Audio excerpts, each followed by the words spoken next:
you back to First Things First. Undisputed is coming up at 9:30 sharp. Hey, Jenny, how you doing? What are you guys talking about here today? Good morning, Sarah. Hey, guys. Hope everyone's doing well today. Coming up on Undisputed, is it fair to compare Kyler Murray to Barry Sanders? And how worried should the Lakers be about LeBron's health? Plus, Rams running back C.J. Anderson is going to join us in studio, and Michael Rappaport is here. Busy show. Undisputed coming up next. Sarah, back to you.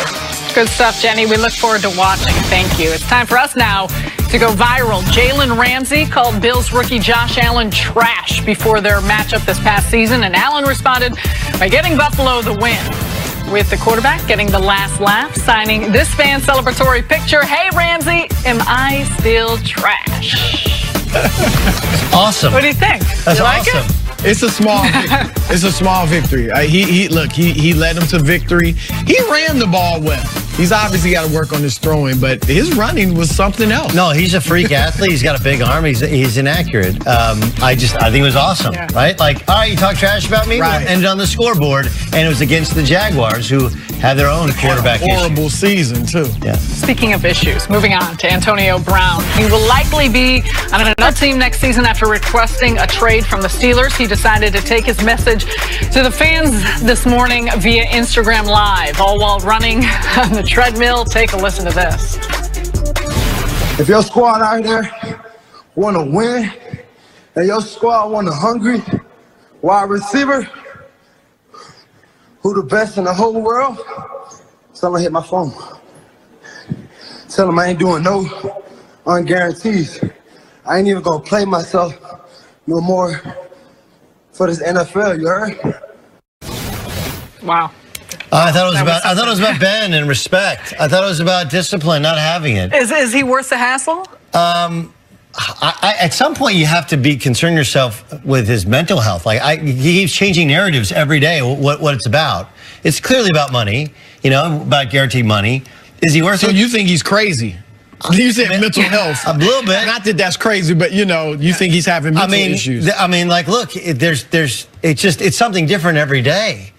There's a mixture of maybe a little unstable, and maybe you got to be a little unstable to play wide receiver in the NFL, to go over the middle and to make the plays that he has.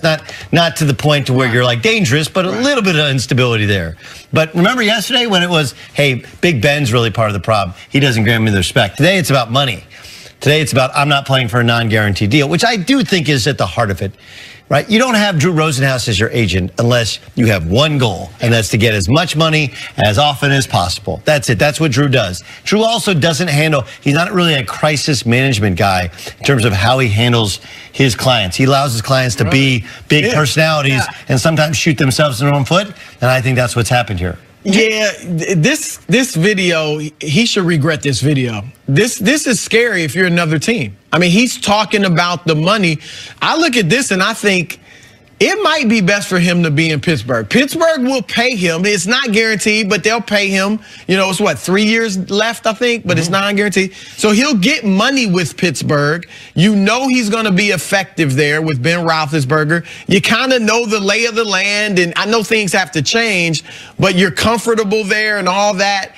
If he goes elsewhere, I would be worried if I'm that team about him and the money. And he's going to be 31 years old. At some point, he's going to start to decline, not to mention all of the baggage that he brings in. You mentioned dangerous.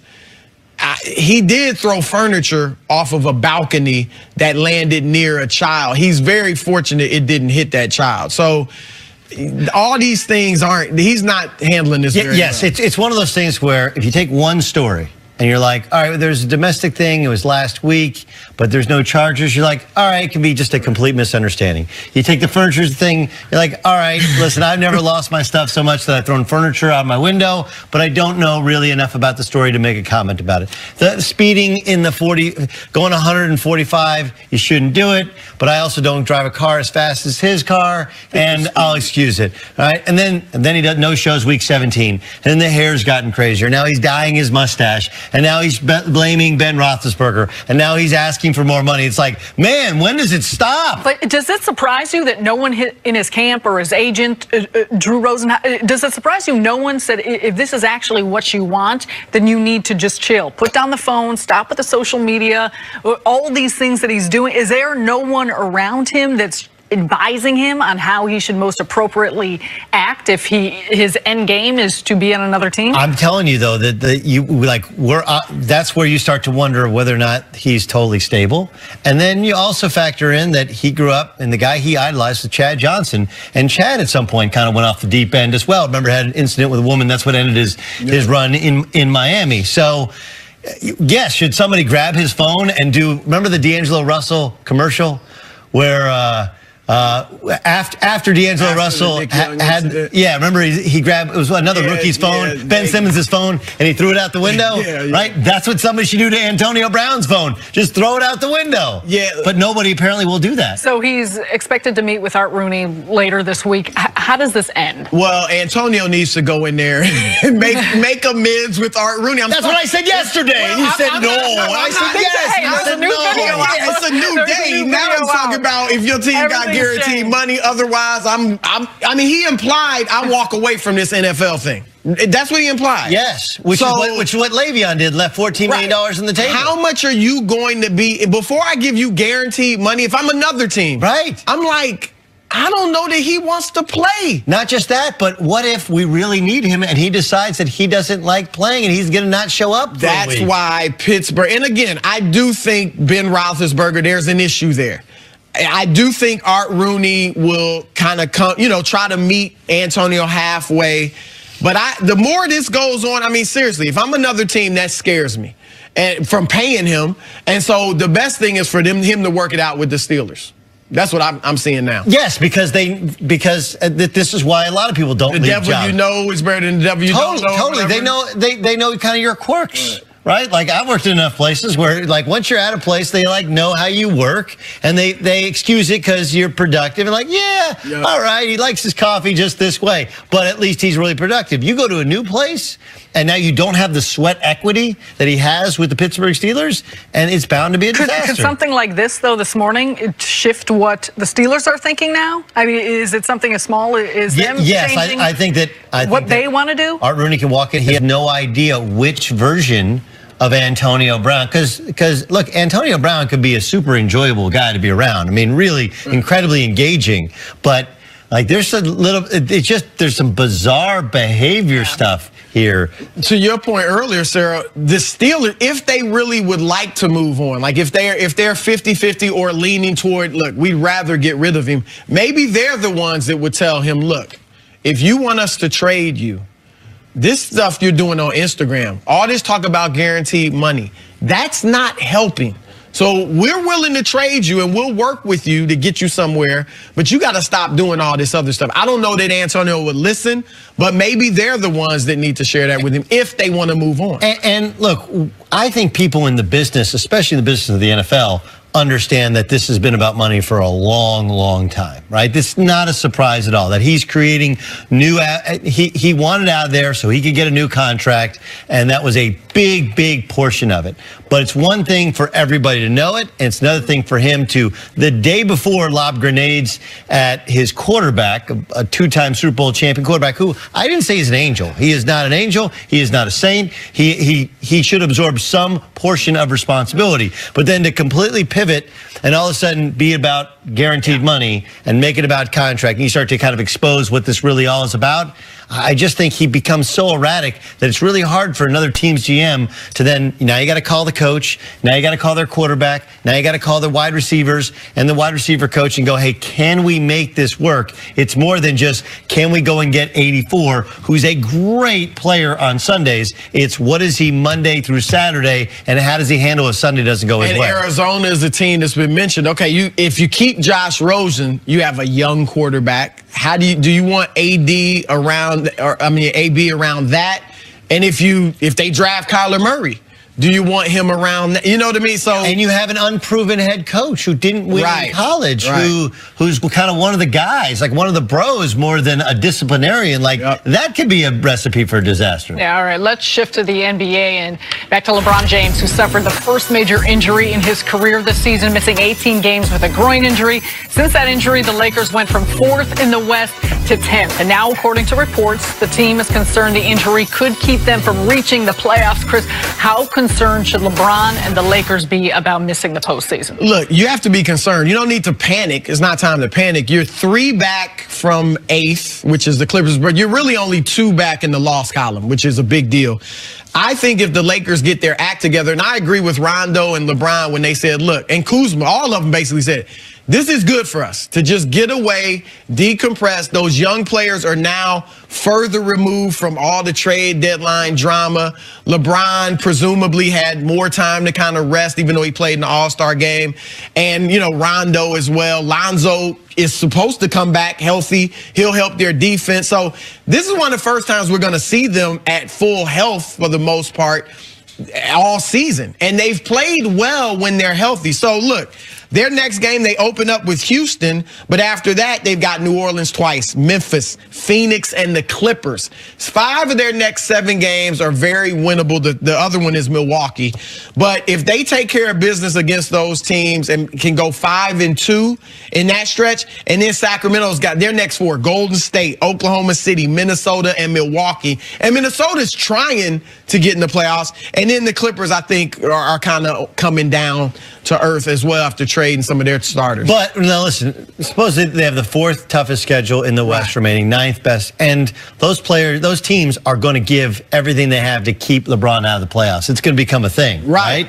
Like normally the Clippers, they trade off Tobias Harris, they're ready, but they're going to be like, wait a second, or the Pelicans. Look at how much better they played when Anthony Davis left with the injury. Why? Because it became about, hey, we can win without him, and now we can keep LeBron out of the playoffs. Wouldn't that be awesome? So I do think they're going to run into that. But let's get back to the heart of the question, which is the Lakers are concerned over his health. Now, if he wasn't healthy, then why did he play in the All-Star game? Right. So he's obviously healthy. So with that level of concern is telling you is like, well, if he's healthy, why isn't he going by people as much? Why isn't he as explosive? Why does he? And he still kind of looks like he may be not necessarily favoring it, but being ginger in how he slides defensively, how he explodes by people. And maybe it's the Lakers simply coming to the realization that, holy hell, LeBron James aged overnight. And he, coming back from injury, 41% of his shots were three-pointers. Preceding that injury, 29%. So maybe he's easing his way back into it, or maybe he's just not moving the way that everyone on earth expected him to move because of injury, but also because of age and wear and tear. If that's the case, at some point it's going to be the case. Yes. Either year 3 when he's in his 18th, either next year, or maybe it has come early. He's still averaging a triple-double, as you said earlier, in his 5 games back. He's smart enough and skilled enough to adjust his game. Now, his instincts will tell him to play one way. We heard all year before the season started, LeBron wants to play off the ball. But he's been playing on the ball his whole life, so his instincts are to get the ball. He may have to make an adjustment, if not this season, then maybe the seasons going forward, to where he still can he's putting up numbers. He's putting up huge numbers, so he can still get his numbers, but he may have to do it playing differently, which may not be a bad thing because he's so smart and so skilled, and maybe he plays more of a system that gets everybody else involved than just him dominating the system as he ages. Well, look, there's a continuum, right? Athletic ability and basketball intelligence. And his basketball intelligence and his basketball skill is higher than it's ever been. He wasn't this good a shooter before. And now he has his spots on the floor that he can get to. His passing's always been good. The big thing is, it's hiding him on defense, which you never had to do, right? He was a Swiss Army knife, could guard just about anybody except for center. He'd never really been a really good defender on big guys that are bigger than him, unlike a Draymond Green, who's smaller than him but does a better job. Can you hide him defensively, which we never had to say?